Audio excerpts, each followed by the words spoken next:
कहानी की शुरुआत होती है एक ऊंचे पहाड़ से, जहां 3 प्रोफेशनल्स क्लाइंबर्स बेकी, उसका पति डैन और बेकी की बेस्ट फ्रेंड हंटर चढ़ाई कर रहे हैं। इन्हें ऊंचाइयों से डर नहीं लगता, बल्कि इन्हें खतरों से खेलने का शौक है। तीनों बहुत खुश हैं, मजाक चल रहा है, लेकिन तभी किस्मत एक क्रूर करवट लेती है। डैन एक चट्टान को पकड़ता है, लेकिन वहां कुछ चमगादड़ होने की वजह से उसका संतुलन बिगड़ जाता है। वो नीचे की तरफ फिसलता है। बेकी चिल्लाती है, वो सीधे हजारों फीट नीचे खाई में गिरता है। बेकी की आंखों के सामने उसके प्यार के चीथड़े उड़ जाते हैं। इस हादसे को पूरा 1 साल बीत चुका है, लेकिन बेकी इस सदमे से बाहर नहीं आ पाई है। उसने खुद को एक कमरे में बंद कर लिया है। वो दिन रात सिर्फ शराब पीती है और डैन की पुरानी यादों के सहारे जी रही है। उसके पिता जेम्स उसे समझाने की कोशिश करते हैं कि जिंदगी को खत्म मत करो, आगे बढ़ो। लेकिन बेकी अपने पिता से नफरत करने लगी है, क्योंकि उसे लगता है कि उसके पिता डैन को पसंद नहीं करते थे। बेकी इतनी टूट चुकी है कि वो सुसाइड करने की कगार पर है। तभी बेकी की जिंदगी में वापस आती है उसकी पुरानी दोस्त हंटर। हंटर अब एक मशहूर यूट्यूब इन्फ्लुएंसर बन चुकी है, जो खतरनाक स्टंट्स के वीडियो बनाती है। बेकी की हालत देखकर हंटर को बहुत दुख होता है। वो बेकी को डिप्रेशन से बाहर निकालने के लिए एक अजीब और बेहद खतरनाक प्लान देती है। हंटर कहती है, बेकी, तुम्हें अपने डर का सामना करना होगा। कैलिफोर्निया के रेगिस्तान में एक पुराना बंद पड़ा B67 टीवी टावर है। उसकी ऊंचाई 2000 फीट है। हम उसके टॉप पर चढ़ेंगे। वहां जाकर तुम डैन की अस्थियों को हवा में बिखेर देना।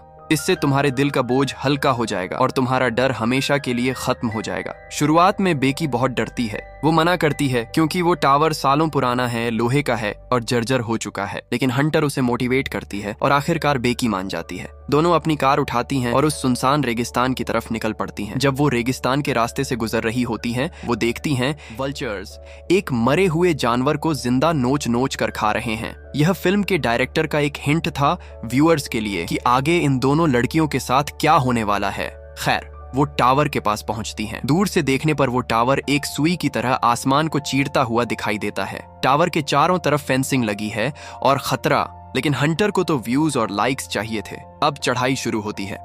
टावर की कुल ऊंचाई 2000 फीट है। शुरुआत की 1800 फीट की चढ़ाई टावर के अंदर बनी लोहे की सीढ़ियों से पूरी होती है। यहाँ तक तो सब ठीक था, हालांकि सीढ़ियां हिल रही थीं और जर्जर थीं। हंटर अपनी पूरी ताकत लगाती है, लेकिन वो रस्सी खींचकर बेकी को ऊपर उस छोटे से प्लेटफॉर्म पर बचा लेती है। उनके वजन की वजह से सीढ़ी के पुराने नट बोल्ट धीरे धीरे ढीले होकर नीचे गिरने लगते हैं, लेकिन इन दोनों को इसका पता नहीं। आखिरकार दोनों लड़कियां टावर के बिल्कुल टॉप पर बने एक छोटे से गोल प्लेटफॉर्म पर पहुंच जाती हैं। वहां पहुंचकर हवा इतनी तेज है कि सीधे खड़े रहना मुश्किल है।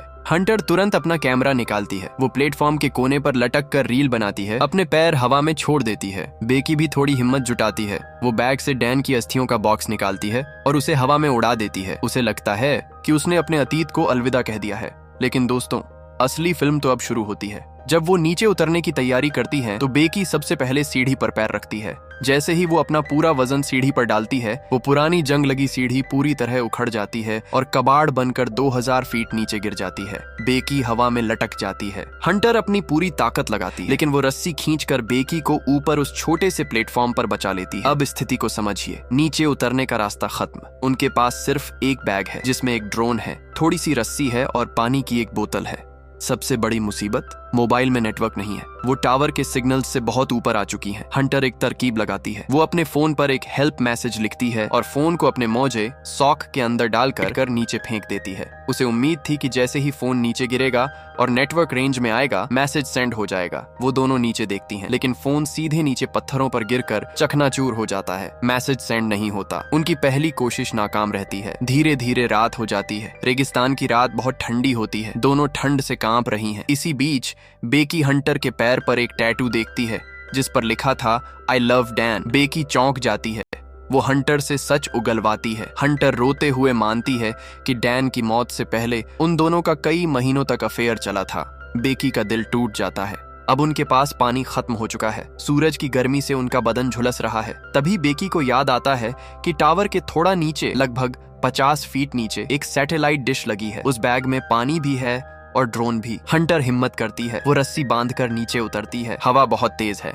हंटर किसी तरह डिश पर कूदती है, बैग लेती है, लेकिन जब वो वापस ऊपर आने के लिए रस्सी पकड़ती है तो उसका हाथ फिसलता है और वो नीचे गिर जाती है। बेकी जोर से चिल्लाती है। हंटर चमत्कारिक रूप से रस्सी के सहारे ऊपर आ जाती है। वो बैग ले आई थी। दोनों पानी पीती हैं। वो ड्रोन को चार्ज करती हैं और उस पर एक चिट्ठी चिपकाकर पास के मोटल होटल की तरफ उड़ाती है। ड्रोन सही दिशा में जा रहा होता है। दोनों खुश हो जाती हैं कि अब वो बच जाएंगी, लेकिन तभी रास्ते में एक तेज रफ्तार ट्रक आता है और ड्रोन उससे टकराकर टूट जाता है। उम्मीद की आखिरी किरण भी खत्म। अब आता है इस फिल्म का वो ट्विस्ट जिसने दुनिया भर के दर्शकों के दिमाग की नसें हिला दी थी। भूख और प्यास से तड़प रही बेकी पर एक गिद्ध हमला करता है।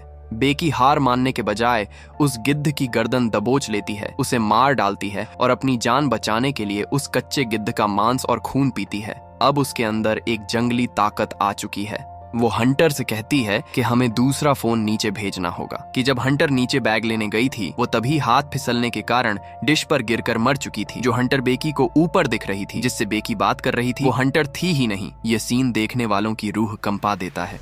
वो आखिरी बार अपनी जान दांव पर लगाती है। वो रस्सी के सहारे अकेले नीचे उस डिश तक उतरती है। वहां अपनी सहेली की लाश को देखकर वो फूट फूट कर रोती है। वो हंटर का फोन लेती है और अपने पिता को मैसेज टाइप करती है। इसके लिए बेकी एक बहुत ही खौफनाक लेकिन जरूरी कदम उठाती है। वो फोन को हंटर की डेड बॉडी के कटे हुए पेट के अंदर डाल देती है और उस बॉडी को टावर से सीधे नीचे फेंक देती है। हंटर की बॉडी भारी होने के कारण फोन को टूटने से बचा लेती है। नेटवर्क मिलते ही मैसेज बेकी के पिता तक पहुंच जाता है। फिल्म के आखिरी सीन में हम देखते हैं कि रेस्क्यू टीम और बेकी के पिता वहां पहुंचते हैं। बेकी को सुरक्षित नीचे उतार लिया जाता है। वो अपने पिता के गले लगकर रोती है। उसने न सिर्फ टावर से जंग जीती बल्कि अपने अंदर के डर को भी हमेशा के लिए मार दिया। तो दोस्तों, यह थी फॉल की वो कहानी जो हमें सिखाती है कि जिंदगी कितनी भी मुश्किल क्यों ना हो, आखिरी सांस तक लड़ना नहीं छोड़ना चाहिए। अगर आपको मेरा एक्सप्लेनेशन पसंद आया हो, सब्सक्राइब जरूर करें। कमेंट में बताएं कि अगला वीडियो किस मूवी पर चाहिए। मिलते हैं अगले वीडियो में। तब तक के लिए जय हिंद।